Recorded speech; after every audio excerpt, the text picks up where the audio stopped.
Us this morning, Mr. Agarwal. Good to have you with us. Um, the industry body, the IFTRT, has observed that the drop in goods movement and cargo offtake has now continued for the past 8-9 months. And amidst the slowdown has actually impacted truckers fairly, very heavily, in fact, and more so in the last couple of months. How has it weighed on your volumes and revenues in the fiscal so far? So in the Q1, as we had expected that there will be a slowdown in revenue growth, that is actually in line with the idea of the first half being slow from a cycle point of view. So I do not think that there is any deep reason to worry about at this point. We have been maintaining our volumes and our sales targets for the Q1. They have not been as robust as we had planned.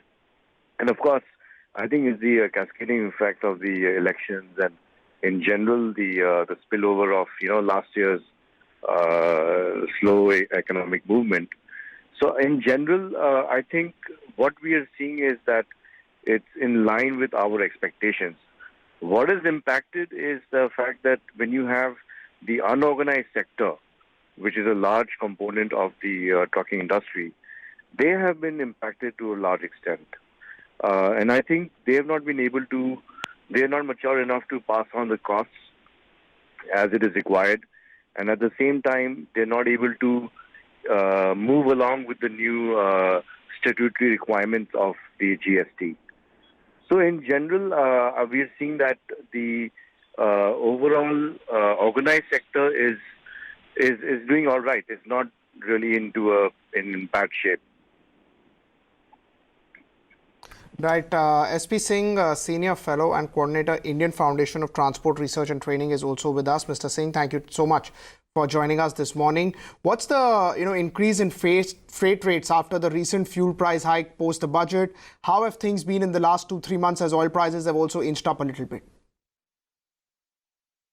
If you go back to the entire 7 months since November, truck rentals has been dropping month-on-month basis to the extent that they have dropped across the country on 75 trunk routes by 13 to 15%. And this time when the diesel price went up, the truck rentals have bottomed out where trucker is not able to bear even 1 penny now. So as a consequence, now when the diesel price went up by 2.50 rupee because of cess and the excise increase, the truck rentals immediately have gone up by around 2.5% on the major trunk routes, and the retail freight rates have gone up by 5%. But given the economic weak conditions and bleak scenario for next few quarters, we don't know whether these truckers in next fortnight will be able to sustain this increase. That is the key question which we are worried about as a transport research body. Okay. Chandan, last quarter you'd indicated that slow growth would continue in Q1, but has it been slower than expectations? And also, are you seeing the sluggishness, spill over into Q2, making the overall first half of the year quite subdued overall? I think the Q1, as I mentioned earlier, will be a little slow, and anyway, the H1 is slower in the business cycle of this country. It's not like static for all the 12 months. It's not the same for all the 12 months. So I think looking at that, we have already seen that the first few weeks of July has been really good. There has been a pickup in the movement of goods, and overall we have maintained our profitability as Q4 what it stood at Q4. So Q1 will be the same, at the same level of 8% margin, 8+% margin, PAT margin, and I think we have enough room to grow to grow by another maybe 150 bits for the entire year. Chander, could you also just talk to us about the slowdown that has happened? A lot of FMCG players are your client, a lot of e-commerce players are your client. Can you just tell us what sort of an impact is that slowdown having on your entire business operation? So FMCG is not our customers, not the customers that we cater to, but e-commerce, yes, e-commerce has slowed down. And of course, what has happened is that this is something which is not being visible now. E-commerce has been slowing down for the past few years consecutively, and I think this is something which these e-commerce companies are not accepting, the fact that the demand is lowering. But saying that, e-commerce is only 5% of our business. 95% of our business is B2B. So there we are not seeing any sort of like major reduction happening or any of the volumes dropping. None of that is happening. So I think the Q1 factor is, I strongly believe it's a spillover effect of the elections, and Q2 onwards is going to be much better. We have to also look at one thing, that the unorganized segment in this in our industry is fairly big, and with this big chunk of the unorganized guys, even with like say 50 paisa or 1 rupee increase in fuel prices affects them very badly. But then what is happening is that the customers, the organized customers also are not going to the unorganized guys. They are going to organized companies like us, because GST compliance and e-way bill compliance is quite stringent. And if they are not able to comply with it, the manufacturers get affected first. They are the ones who get hit by the collection revenue guys.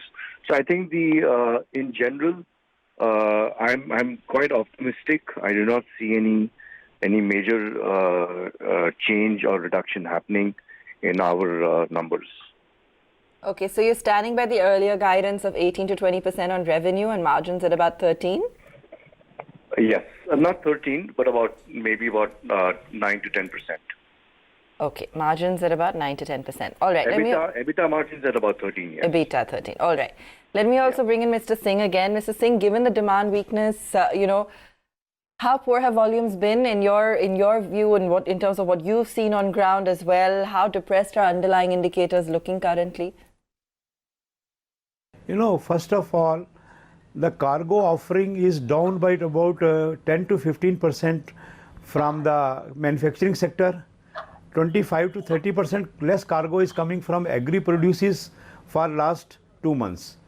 And in the first quarter of this fiscal, the cargo has shrunk by all over, if you totally you see, about 25 to 30%.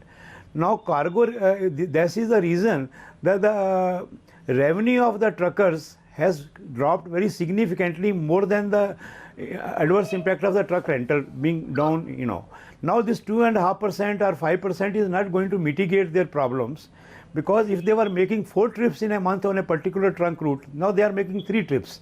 So overall, even if the truck rentals goes up by 2% or 3%, their revenue, if it doesn't go, they are not able to repay their installments. They are not able to pay their taxes properly. They are not able to bear the insurance cost hikes. Tire prices are already very high.